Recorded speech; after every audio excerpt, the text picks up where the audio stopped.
साल 2015 के चर्चित अखलाक हत्याकांड में उत्तर प्रदेश सरकार को बड़ा झटका लगा है। सूरजपुर कोर्ट ने मंगलवार को मामले में दर्ज मुकदमे को वापस लेने की सरकार की याचिका को खारिज कर दिया। अदालत ने अभियोजन पक्ष की ओर से केस वापसी के लिए दाखिल अर्जी को पूरी तरह से आधारहीन और महत्वहीन करार देते हुए इसे निरस्त कर दिया।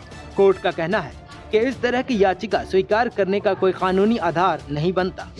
ये मामला 28 सितंबर 2015 की उस रात से जुड़ा है जब ग्रेटर नोएडा के निकट दादरी थाना क्षेत्र के बिसाडा गांव में मोहम्मद अखलाक के घर में घुसकर भीड़ ने बेरहमी से पीट कर हत्या कर दी थी। आरोप था कि गांव में गौमांस रखने की अफवाह फैलने के बाद कुछ लोगों ने मस्जिद से ऐलान करवाया और इसके बाद भीड़ ने अखलाक के घर में हमला बोल दिया। इस हमले में अखलाक की मौत हो गई, जबकि उनका बेटा दानिश गंभीर रूप से घायल हो गया था।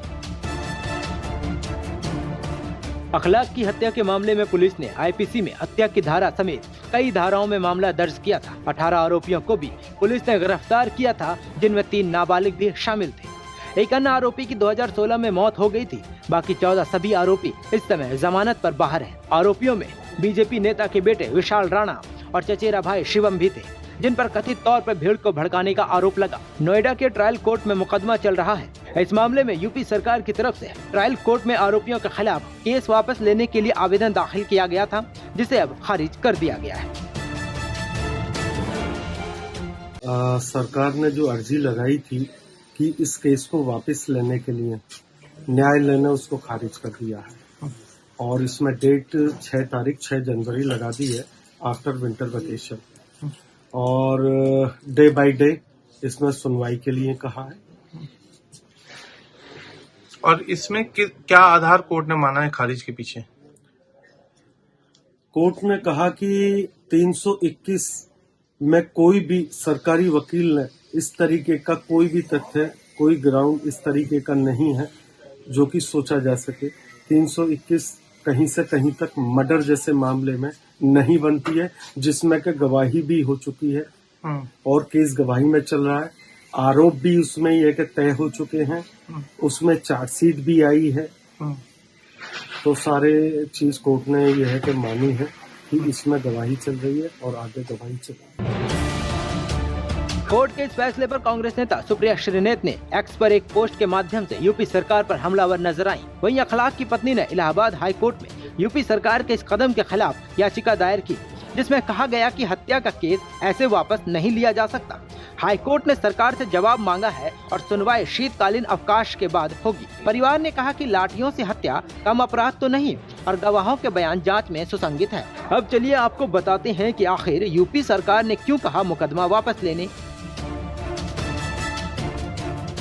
उत्तर प्रदेश सरकार ने अखलाक लिंचिंग केस में 15 अक्टूबर 2025 को दाखिल की गई याचिका सीआरपीसी की धारा 321 के तहत के जरिए सभी 19 आरोपियों के खिलाफ मुकदमा वापस लेने का आदेश इसलिए दिया क्योंकि उन्होंने कई कानूनी और सामाजिक तर्क दिए, जिन्हें अभियोजन पक्ष ने कोर्ट में पेश किए। मुख्य दलील ये थी कि पीड़ित परिवारों के गवाहों जैसे अखलाक की पत्नी, बेटे दानिश, बेटी शाहिस्ता और मां के बयानों में विरोधाभास है। कभी 10 आरोपी बताए गए, कभी ज्यादा नाम जोड़े गए और कोई एक समान संख्या या स्पष्ट पहचान नहीं मिली। सबसे बड़ा तर्क सांप्रदायिक सद्भाव यानी कम्युनल हार्मनी बहाल करने का था। सरकार ने दावा किया कि दादरी के बिसाडा गांव में दोनों पक्ष एक ही गांव के निवासी हैं और मुकदमे से सामाजिक तनाव बढ़ रहा है। यूपी सरकार ने कहा कि हर नागरिक को समान सुरक्षा का अधिकार है, चाहे आरोपी हो या पीड़ित, और राज्य का कर्तव्य है कि वो सामाजिक शांति सुनिश्चित करे। राज्यपाल से लिखित अनुमति लेने के बाद ये आवेदन दाखिल किया गया ताकि गांव में शांति लौट सके। वहीं आलोचकों का कहना है कि ये वही तर्क है जो आरोपी 2017 में जमानत के समय दे चुके थे, जिन्हें तब सरकार ने विरोध किया था। लेकिन अब उसी आधार पर केस वापस लेने की कोशिश हो रही है। कोर्ट ने 23 दिसंबर 2025 को इसे आधारहीन और बेसलेस बताकर खारिज कर दिया। लेकिन सरकार की मंशा सामाजिक राजनीतिक संतुलन बनाने की लगी। मामला अब इलाहाबाद हाई कोर्ट में है।